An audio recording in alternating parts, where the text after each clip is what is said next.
Hi, I'm Cozy Costi and you're watching In Magazine.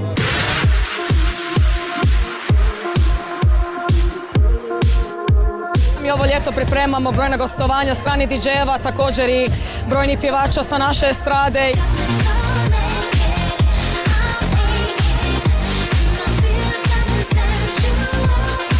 Otvorenjem ljetne sezone vodička Hacijenda pokazala je kako se na našoj obali mogu prirediti zabave, kakve se ne bi posramila ni Ibiza. Za uzavrelu atmosferu pobrinula se Cozy Costi, house pjevačica poznata po suradnji s Davidom Guettom i koja nije skrivala oduševljenje Hrvatskom. Really, really beautiful. And the people are fabulous. Have you been on the Okay, have you been on the beach maybe? I haven't yet. I arrived late, unfortunately, so I came late and I go early tomorrow morning.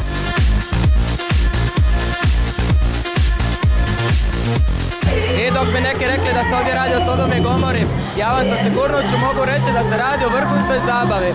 Naši celebrity zazirali su od kamera, ali ipak mi imamo što za pokazati.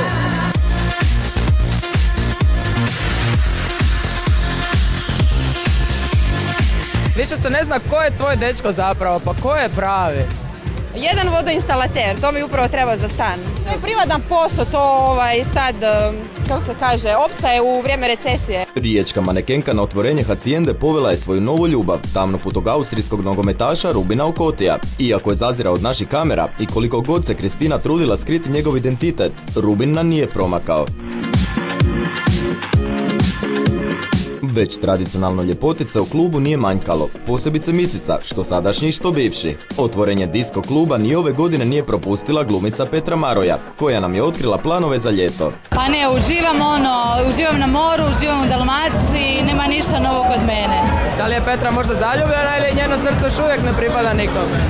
Petra nije zaljubljena. A luda zabava se nastavila do dugo u noć, točnije do izlaska sunca.